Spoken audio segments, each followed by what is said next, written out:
News point लेकर हाजिर हूं मैं राजीव। दोस्तों, चुनाव आते ही मोदी के सुर, लय, ताल, राग सब बदलने लगते हैं। एक बार फिर इसकी नई मिसाल सामने आई है। इस साल देश में 2 राज्यों में चुनाव होने हैं। पहला चुनाव दिल्ली में है और उसके बाद बिहार में। दिल्ली में तो अब चुनाव में 1 महीने से भी कम का वक्त बचा है। वहीं बिहार में साल के दूसरे हिस्से में जब चुनाव होंगे तब एनडीए का क्या रंग रूप होगा या क्या रंग रूप रह जाएगा, इसका ठिकाना नहीं। और इसीलिए अब मोदी के अंदाज बदल गए हैं। हाल ही में मोदी ने किसी पॉडकास्ट में पहली बार हिस्सा लिया है। पॉडकास्ट क्या, ये इंटरव्यू ही है। पॉडकास्ट कहा जा रहा है। देख लीजिए, इंटरव्यू का ही शक्ल है। खैर, लेकिन यह गौरव मोदी के चहेते किसी पत्रकार को नहीं मिला, बल्कि निखिल कामत को मिला है। निखिल कामत के बारे में आप सब जानते हैं कि वो एक कंपनी के, ब्रोकरेज कंपनी है, उसके सीईओ हैं।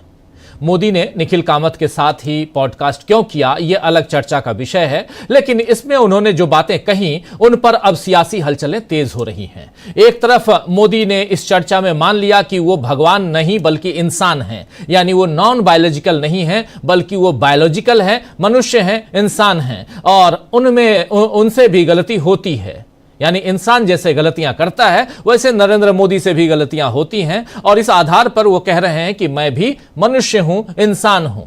इस पर कांग्रेस ने उन्हें घेरा है। जयराम रमेश ने ट्वीट किया है। क्या कुछ कहा है, आइए सबसे पहले जयराम रमेश के इस ट्वीट को देख लेते हैं। चर्चा आगे बढ़ाएंगे। बहुत कुछ है उनके इंटरव्यू में भी, लेकिन उसके अलावा बिहार में जो कुछ चल रहा है उस पर भी चर्चा करेंगे। इधर देखिए, जयराम रमेश कह रहे हैं, ये बात वो व्यक्ति बोल रहे हैं जिन्होंने 8 महीने पहले ही खुद को परमात्मा का स्वयंभू अवतार घोषित किया था। ये स्पष्ट रूप से डैमेज कंट्रोल है। ये स्पष्ट रूप से डैमेज कंट्रोल है, ये कह रहे हैं जयराम रमेश। और बहुत ही इंपॉर्टेंट बात यहां, क्योंकि जयराम रमेश भी लगातार इन्हें नॉन बायोलॉजिकल कह के पुकारते रहे हैं। वहीं मोदी ने इस इंटरव्यू में गोधरा हिंसा पर, गोधरा जो कांड हुआ था उस पर भी अपने मन की बात रखी है। मोदी ने कहा है कि 2002 में गोधरा में हुई हिंसा को देखकर मन बहुत दुखी हुआ। आइए जरा सुन लेते हैं गोधरा पर क्या कह रहे हैं। गोधरा कांड 2002, आपको याद होगा। उसके बाद जो कुछ हुआ वो भी आप सब जानते हैं, लेकिन जो उस समय के सियासी हलचलों को समझते रहे हैं,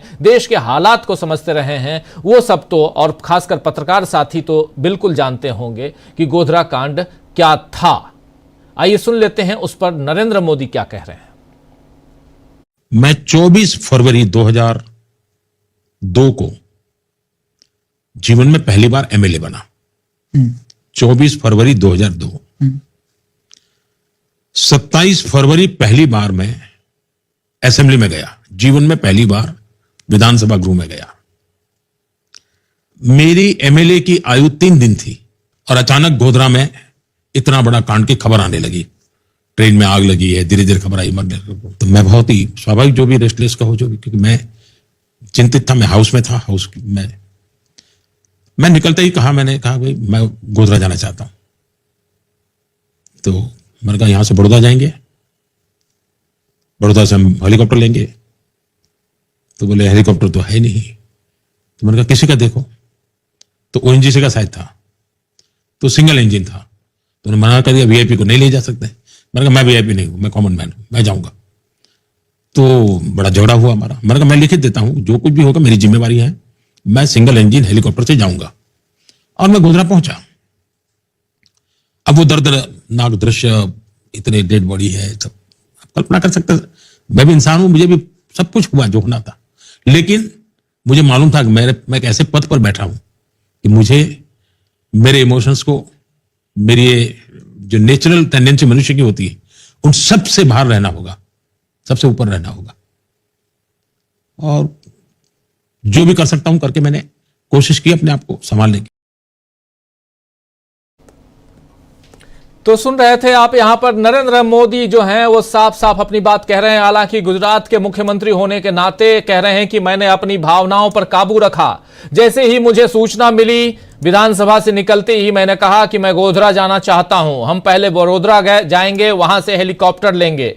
मुझे बताया गया कि हेलीकॉप्टर नहीं है। मैंने कहा कि देखिए किसी का मिल जाए तो, और एक ओएनजीसी का सिंगल इंजन वाला हेलीकॉप्टर मिला। गोधरा जाने के लिए केवल एक सिंगल इंजन वाला हेलीकॉप्टर उपलब्ध था और सुरक्षा एजेंसियों ने उन्हें जाने से मना किया था, फिर भी मैंने जोखिम उठाया। ये बात यहां कह रहे हैं नरेंद्र मोदी। मोदी की इस बात को सुनकर समझ आता है दोस्तों कि आपदा में अवसर खोजने का मंत्र नरेंद्र मोदी के सामने जो है वो बहुत ज्यादा है कह सकते हैं, और उनका आज का जो भरोसा है वो इस पे बहुत ज्यादा है। यानी ये मंत्र आज का नहीं है। गोधरा के कारण जो तबाही हुई उस पर कोई दुख जतलाने की जगह नरेंद्र मोदी अब भी अपनी वाहवाही करने में लगे हुए हैं, अपनी बहादुरी बता रहे हैं कि उन्हें सिंगल इंजन हेलीकॉप्टर में जाने का जोखिम उठाना पड़ा, लेकिन फिर भी वो गोधरा गए। अब सवाल यह है कि चाहे खुद को इंसान मानने की बात हो या गोधरा का जिक्र हो, ये सब बातें नरेंद्र मोदी को इस समय करने की जरूरत क्यों पड़ रही है?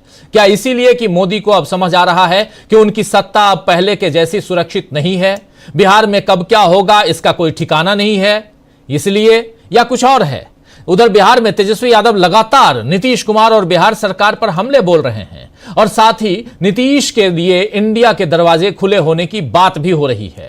आज फिर तेजस्वी यादव ने डीके टैक्स का आरोप लगाया है नीतीश कुमार पर। क्या कुछ कहा है, जरा उधर भी बिहार भी चलते हैं। नीतीश कुमार पर डीके टैक्स लगाने का आरोप लगाते हुए क्या कुछ कहा है तेजस्वी यादव ने, जरा उनको भी सुनते हैं। नरेंद्र मोदी कैसे खतरे में है, खतरे में कैसे एनडीए है, और इन सब में बिहार का क्या रोल है, और आज की तारीख में क्यों नरेंद्र मोदी को यह पॉडकास्ट या सो कॉल्ड पॉडकास्ट कहें इंटरव्यू करने की जरूरत पड़ी, और उसके अलावा दिल्ली के चुनाव में हो क्या रहा है, सब पर चर्चा करेंगे। पहले सुनते हैं तेजस्वी यादव।